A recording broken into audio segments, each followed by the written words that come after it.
Jika di Kamen Rider, Super Sentai, Power Rangers, dan Ultraman sudah kita ulas tentang logika konyolnya, barangkali ada yang kita lewatkan selama ini?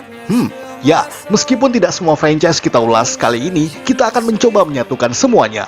Dalam hal ini, yang akan menjadi konsentrasi adalah logika konyol di tokusatsu secara umum. Jadi, hal-hal yang pernah kita ulas sebelumnya kemungkinan tidak akan ada dalam list kali ini. Kalau begitu langsung saja kita ulas 10 logika konyol di tokusatsu versi Tokufex Indonesia.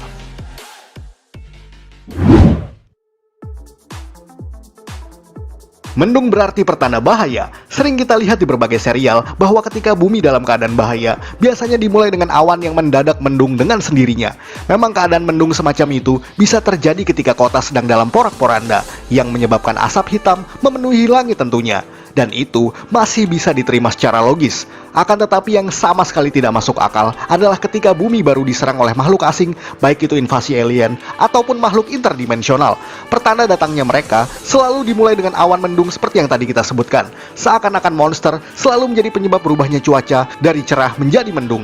Dalam hal ini, sebetulnya itu adalah sebuah visualisasi yang menggambarkan awan hitam sebagai bentuk hilangnya kedamaian. Apalagi secara kultural di Jepang, banyak orang yang menganggap mendung dan hujan sebagai penghalang untuk aktivitas mereka sehari-hari, khususnya anak-anak yang tidak bisa bermain di luar rumah karena hujan tentunya. Maka dari itu, mendung dalam tokusatsu menjadi lambang kelamnya hari tersebut.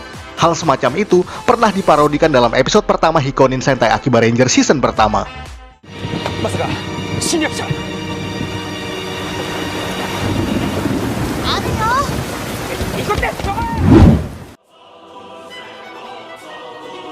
Energi yang kembali pulih setelah berteriak. Pernah melihat momen seperti ini? Di mana saat mereka kehabisan tenaga atau terkapar luka dalam pertempuran, tiba-tiba semangat mereka pulih dengan sendirinya, sehingga bisa kembali bangkit bertarung.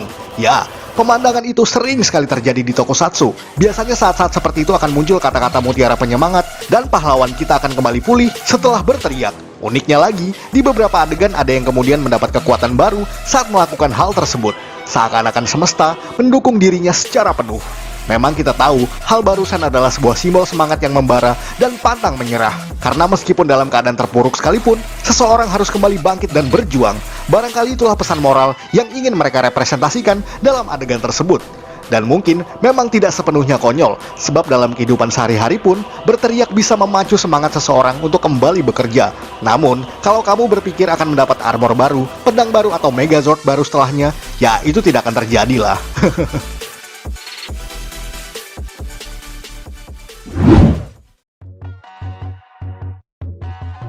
Menunggu satu persatu untuk menyerang. Nah, ini juga sebenarnya sangat sering terjadi, di mana para anggota pasukan musuh selalu menyerang si pahlawan satu demi satu. Ya, kita memang sulit untuk menebak berapa jumlah pasukan musuh yang diturunkan dalam satu kali pertempuran, karena memang tidak menentu tergantung dari situasinya. Akan tetapi perhatikanlah, berapapun jumlah yang ada di medan pertempuran, mereka tetaplah tidak sebrutal yang kita bayangkan.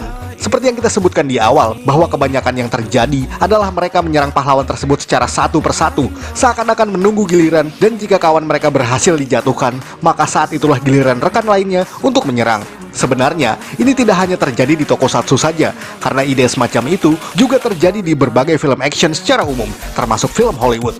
Barangkali, tokusatsu ingin mengadopsi konsep semacam itu ke dalam serialnya. Namun sebenarnya bukan tanpa alasan, sebab tokusatsu selalu mengunggulkan gerakan-gerakan bela diri yang apik dan menawan.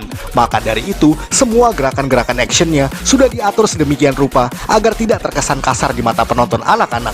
Dan sebenarnya pun ada beberapa momen yang menampilkan pasukan monster menyerang secara keroyokan tapi tidak banyak, dan masih tidak seberapa brutal sehingga aman untuk disaksikan anak-anak.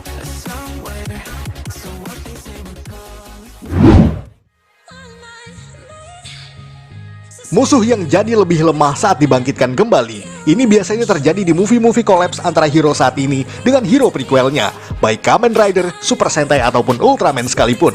Dan dalam hal ini, movie tokusatsu tersebut selalu ada movie boss yang mencoba membangkitkan kembali monster-monster dalam season prequelnya untuk sekedar fanservice ataupun nostalgia. Intinya, kita akan senang melihat mereka kembali bertarung setelah kalah dalam pertempuran terakhirnya dulu. Akan tetapi percayalah, membangkitkan kembali final boss tersebut adalah keputusan yang tidak tepat, karena biasanya mereka akan lebih lemah dan mudah untuk dikalahkan. Bayangkan saja, jika rata-rata pahlawan kita membutuhkan jatuh bangun selama kurang lebih 50 episode untuk sampai pada pertempuran terakhir hingga bisa menang melawan final boss, kini mereka hanya butuh kurang dari 5 menit dan tetap bisa menang. Walaupun sebenarnya kita tahu bahwa itu adalah perwujudan khusus dalam bentuk roh, avatar, ataupun bentuk lainnya, sehingga kini final boss tersebut tidak sekuat biasanya. Tapi serius deh, kalau memang movie boss sekuat itu, buat apa mereka mengutus monster yang sudah terbukti pernah kalah untuk menang kali ini? Tentu saja usaha yang sama tidak akan membuahkan hasil berbeda.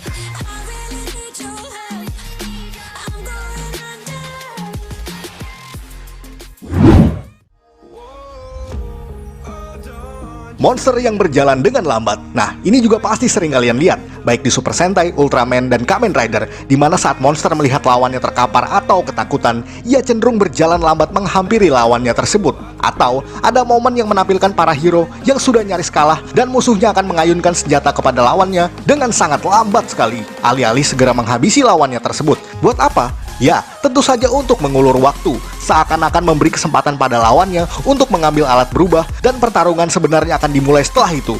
Atau memberi waktu untuk memunculkan pahlawan lain di tengah pertarungannya tersebut untuk menolong para hero. Padahal uniknya, mereka sebelum itu bisa berjalan dan bergerak dengan normal, atau bahkan lebih cepat. Tapi, kenapa harus melambat ketika sudah mau menang?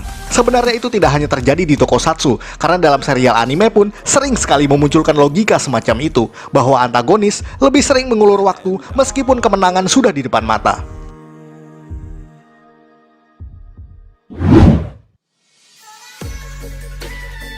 Tiba di lokasi pertempuran dengan cepat. Kalau ini sebenarnya cukup sering terjadi, namun jarang mendapat perhatian dari penonton. Jika kita jeli memperhatikan, para hero akan segera beranjak dari tempat semula setelah mendengar ada tanda bahaya, baik dari markas ataupun dari manapun mereka berada. Dan uniknya, mereka selalu dapat menjangkau tempat tersebut dengan cepat dan tepat waktu.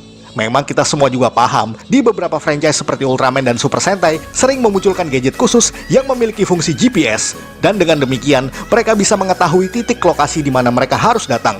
Namun, sejauh apapun lokasi pertempuran yang ingin mereka capai, walaupun dengan kendaraan seperti mobil, motor, atau bahkan pesawat sekalipun, rasanya datang tepat waktu adalah hal yang tetap mustahil. Apalagi tahu pasti lokasinya secara spesifik.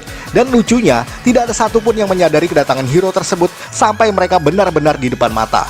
Memang, semua itu adalah formula khusus untuk memancing ketegangan penonton sampai sang pahlawan tiba dengan epiknya, dan itu biasa sekali terjadi di tokusatsu manapun atau film-film secara umum.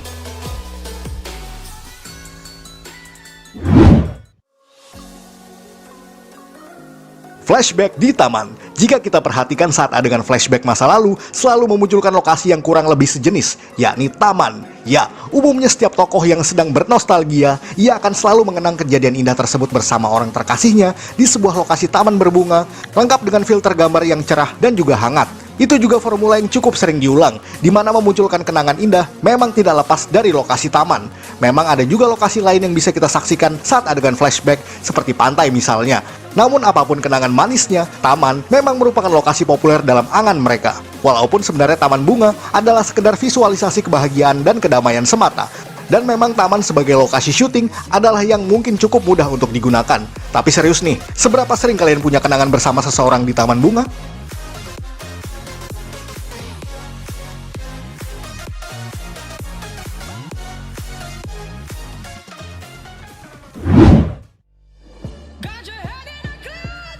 Berubah di tempat umum dan tidak ada satu orang pun yang mengetahuinya. Di beberapa serial tokusatsu seperti Super Sentai, Ultraman, dan juga Kamen Rider memang cukup sering menampilkan konsep pahlawan dengan identitas rahasia yang mengharuskannya untuk berubah secara sembunyi-sembunyi. Konsep semacam itu juga cukup sering terjadi di kisah kepahlawanan manapun di mancanegara. Akan tetapi perhatikanlah, meskipun konsepnya berubah secara sembunyi-sembunyi, mereka sering sekali berubah di tempat umum yang terbuka. Dan biasanya, tempat tersebut kosong atau dikosongkan setelah terjadi penyerangan. Anehnya, tidak ada seorang pun yang menyaksikan mereka berubah saat itu. Memang di pertengahan season, ada saja momen di mana satu atau dua orang yang secara tidak sengaja menyaksikan mereka berubah. Namun, itu pun adalah orang terdekat mereka. Sangat jarang ada warga kota lain ataupun wartawan sekalipun yang menyaksikan mereka berubah secara sembunyi-sembunyi. Karena kita bisa melihat banyak sekali spot-spot yang kosong sedari awal. Padahal itu bisa berupa stadion, lokasi parkir, ataupun di luar gedung. Artinya sebelum diserang pun, tempat itu sudah tidak ada orang sama sekali kecuali mereka. Ya memang, di balik layar hal tersebut adalah lokasi yang sengaja disterilkan untuk melakukan syuting. Jadi ya sudah pasti sepi, artinya identitas rahasia pahlawan kita pun juga sudah pasti aman.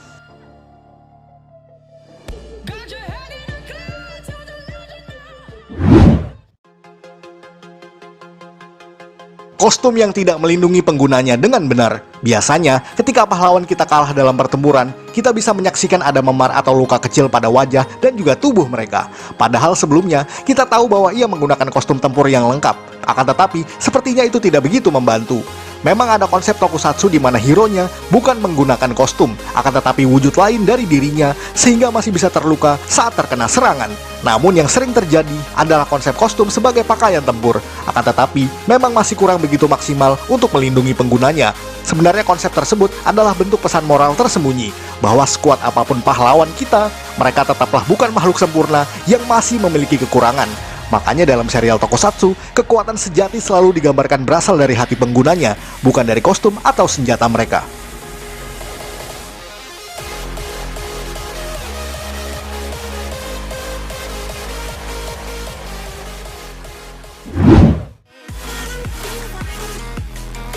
Monster dan alien yang bisa berbahasa Jepang. Nah, ini yang selalu jadi perhatian barangkali, bahwa semua alien ataupun makhluk asing selalu menggunakan bahasa Jepang dengan lancar. Memang kita pun sadar bahwa dalam film apapun, semua makhluk asing selalu bisa berbicara sesuai dengan negara asal film tersebut dibuat. Dan di tokusatsu, nampaknya ingin mengadopsi logika tersebut agar lebih mudah dipahami oleh penonton yang lebih muda. Bukan hanya bahasa, kadang juga ada alien yang memiliki budaya seperti orang Jepang pada umumnya. Dalam hal ini, bisa dilihat dari serial Uchu Sentai Kyuranger ataupun Kaizoku Sentai Gokaiger, di mana alien bisa memiliki peradaban yang cukup maju, namun secara kebudayaan tidak lain adalah tradisi modern di Jepang, di mana kita masih bisa melihat adanya majalah atau media cetak luar angkasa, artis atau musisi alien, dan lain semacamnya. Memang, itu merupakan kiat untuk membentuk komedi demi mengundang gelak tawa penonton, terutama penonton anak-anak yang belum bisa berpikir rumit seperti orang dewasa. Akan tetapi di serial seperti Kamen Rider Kuga justru memiliki konsep di mana monster Grongi memiliki bahasa dan kebudayaannya sendiri. Namun, itu juga masih cukup berat untuk diterima logika anak-anak.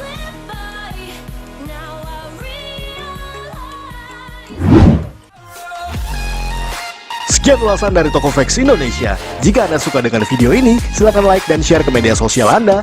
Jangan lupa berikan komentar dan juga subscribe. Akhir kata, salam Tokofrex Indonesia.